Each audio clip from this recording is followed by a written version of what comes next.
Hello दोस्तों, नमस्कार। दोस्तों, मैं आपका दोस्त आपके सामने एक नई जानकारी लेकर आपके समक्ष। दोस्तों, आज का विषय हमारा पान के ऊपर होगा। पान का पत्ता। दोस्तों, हमारे आसपास गांव, शहर, घरों के आसपास बहुत वनौषधि होती हैं, बहुत पौधे होते हैं, पेड़ होते हैं, जिसके बारे में हम जानते भी हैं और नहीं भी जानते हैं। कुछ लोग जानते हैं तो वह उसका उपयोग कर लेते हैं, और जो बहुत से लोग होते हैं नहीं जानते हैं तो वह उन औषधियों का प्रयोग नहीं कर पाते हैं। तो दोस्तों, ये जो आज हम बात कर रहे हैं पान के विषय में, पान से हर कोई परिचित है कि पान का पत्ता किस काम आता है और कहाँ मिलता है। एक पान का पत्ता दोस्तों पनवाड़ियों के पास में जो पान बनाकर देते हैं, कत्था चूना लगाकर दिया जाता है। मीठा पान भी होता है, सादा पान भी होता है, जिसकी जैसी पसंद होता है उस प्रकार से पान का सेवन करा जाता है। पान दोस्तों हमारे शारीरिक तौर से देखा जाए तो हमारे लिए काफ़ी फ़ायदेमंद साबित होता है। इसमें सुपारी वगैरह भी पड़ी होती है जो हमारे शरीर के लिए काफ़ी उपयोगी होती है। और दोस्तों, ये इस पान का प्रयोग काफ़ी प्राचीन काल से चला आ रहा है। हिंदू भाई भी इसका प्रयोग करते हैं, मुसलमान भाई भी इसका प्रयोग करते हैं, हर कोई इसका प्रयोग करता है।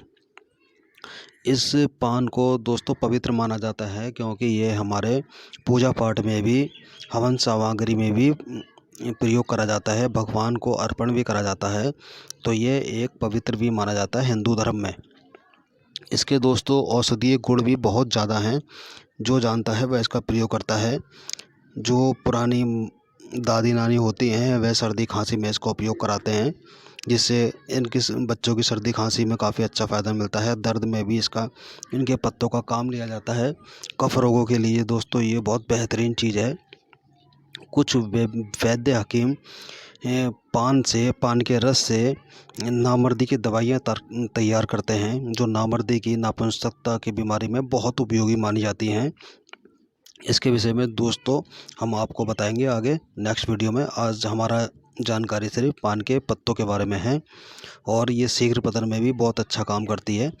तो दोस्तों, पान का पत्ता एक दिव्य पत्ता है, जिसका उपयोग तो पूजा पाठ में दोस्तों करा ही जाता है। और इसको खाने से मुंह में जो दुर्गंध होती है वह भी दूर होती है। अगर मुंह से किसी तरह की बदबू आ रही है तो अगर आप पान को खाते हैं तो मुंह की दुर्गंध चली जाती है। और बहुत से पुरुष क्या करते हैं, अपनी बीवी के पास जाते समय इस पान का सेवन करते हैं, कुछ औषधियाँ डालकर, जिसमें लौंग हो सकती है, जावित्री, जायफल, केसर वगैरह, शिलाजीत वगैरह, जो सेक्स से संबंधित औषधियाँ होती हैं उसके साथ में पान का प्रयोग करा जाता है। तो उनकी सेक्स टाइम बहुत ज़्यादा इंक्रीज हो जाता है, बहुत ज़्यादा बढ़ जाता है, जिससे वह एक नहीं कई कई स्त्रियों को बिस्तर पर पछाड़ सकते हैं। तो दोस्तों, इसकी पान की जो जड़ होती है उसे खुलंजान के नाम से जाना जाता है। वह भी एक प्रचलित औषधि के रूप में जानी जाती है। तो दोस्तों, अगर हम इसके गुणों की तरफ चलें, इसके अंदर क्या पाया जाता है, तो दोस्तों इसके अंदर विटामिन्स पाए जाते हैं, प्रोटीन्स पाए जाते हैं, मिनरल्स पाए जाते हैं, कई प्रकार के पोषक तत्व पाए जाते हैं जो हमारे शरीर के लिए बहुत ही लाभदायक एवं उपयोगी होते हैं।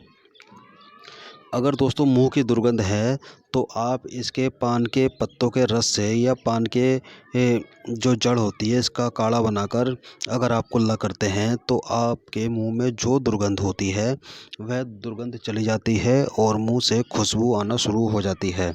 इसकी इतनी अच्छे फ़ायदा है मुंह दुर्गंध के लिए। दोस्तों, दूसरा, जिन भाइयों को मधुमेह है, शुगर, डायबिटीज़ की परेशानी है, तो पान के पत्तियों में दोस्तों ऐसे गुण पाए जाते हैं जो ब्लड शुगर लेवल को कंट्रोल करने के काम, नियंत्रित करने का कार्य करते हैं। अगर पान के पत्तों का रस का सेवन करा जाए निश्चित मात्रा में तो उनके एंटी डायबिटिक गुण आपके ब्लड शुगर के लेवल को कम करते हैं और मेंटेन करके हमेशा रखते हैं। तो दोस्तों, इसका इसमें ही प्रयोग करा जाता है। ये दोस्तों मूत्रवर्धक है, मूत्र को लाने वाला है। अगर किसी कारण से मूत्र आने में परेशानी होती है तो अगर इसके पत्तों का रस का प्रयोग करा जाता है तो मूत्र संबंधी दिक्कतें दूर होती है, पेशाब खुलकर आता है। और दोस्तों जिन लोगों को भूख संबंधी दिक्कत है, भूख कम लगती है, तो इसका जो पान का रस होता है तो इसका अगर आप सेवन करते हैं तो ये पाचन शक्ति को सुधारता है और भूख को बढ़ाता है। इसकी पत्तियों को चबाने से लार ज़्यादा बनती है, जिसके लार बनने से उनकी जठराग्नि मजबूत होती है, उनको भूख खुलकर लगती है और उनकी पाचन क्रिया ठीक होती है। और जिन लोगों को गैस बनती है, एसिडिटी बनती है, अगर वह पान के पत्तों को नियमित सेवन करते हैं, रस का सेवन करें या चबाकर सेवन करें, तो उनके जो गैस एसिडिटी की परेशानी होती है उसमें बहुत अच्छा फ़ायदा देखने को मिलता है।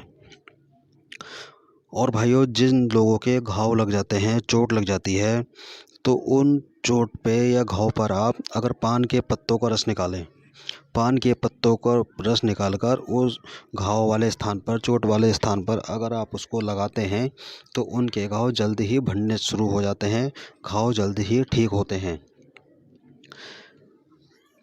8वां प्रयोग दोस्तों ये है, जिन लोगों के, जो लड़के लड़कियां जवान होते हैं, खून की अतिरिक्त गर्मी के कारण उनके मुहासे निकलते हैं, तो मुहासे होते हैं, ब्लैक स्पॉट हो जाते हैं, खुजली, एलर्जी आदि की समस्या से ग्रसित होते हैं, तो अगर वह पान के पत्तों का रस निकालकर जहां आपके इन्फेक्शन है, मुहासे, ब्लैक स्पॉट या खुजली, एलर्जी है, वहां आप लगाएं तो आप देखेंगे कि आपको बहुत अच्छा फ़ायदा देखने को मिलेगा। अगर आप उसके साथ में नीम के पत्तों का रस और मिला लें तो आपको बहुत अच्छा फ़ायदा मिलेगा देखने को। दोस्तों सबसे महत्वपूर्ण इसका प्रयोग जो होता है पान का, कुल्हड़जान का, वैद्य हकीम लोग वगैरह इसका इरेक्टाइल डिसफंक्शन में प्रयोग लेते हैं, नपुंसकता में प्रयोग, नामर्दी में प्रयोग लिया जाता है। जिन पुरुषों के लिंग में उत्तेजना नहीं आती है, लिंग की नसें कमज़ोर हो जाती हैं, वो बीवी के लायक नहीं रहते हैं, सेक्स नहीं कर पाते हैं, उनको नामर्दी के शिकार हो जाते हैं, तो उसमें पान के पत्तों की रस की भावना, औषधि जो बनाई जाती है उसमें पान के पत्तों की रस की भावना दी जाती है, उसमें घुटाई करी जाती है और गोलियां तैयार की जाती हैं नामर्दे की, उसमें पान के पत्तों का रस का प्रयोग करा जाता है। और खुलंजान का पाउडर बनाकर भी, खुलंजान यानी पान के जड़ का पाउडर बनाकर, खुलंजान का पाउडर बनाकर और अन्य औषधियों में मिलाकर नामर्दी की दवाइयों में सेवन कराया जाता है, तो उससे बहुत अच्छा फ़ायदा देखने को मिलता है दोस्तों। अगर सर्दी खांसी हो रही है किसी को, तो पान के पत्तों का क्वाथ बनाकर उसमें शहद मिलाकर आकर सेवन कराते हैं, तो आपकी सर्दी खांसी में बहुत अच्छा फ़ायदा देखने को मिलता है दोस्तों। तो दोस्तों ये छोटी सी जानकारी थी, आप लोगों को अच्छी लगे तो कृपया कमेंट बॉक्स में कमेंट करें और मेरे चैनल को सब्सक्राइब करें, लाइक करें और ज़्यादा से ज़्यादा शेयर करें। तो मिलेंगे दोस्तों आपसे हम अपनी नेक्स्ट वीडियो में, तब तक के लिए दोस्तों धन्यवाद।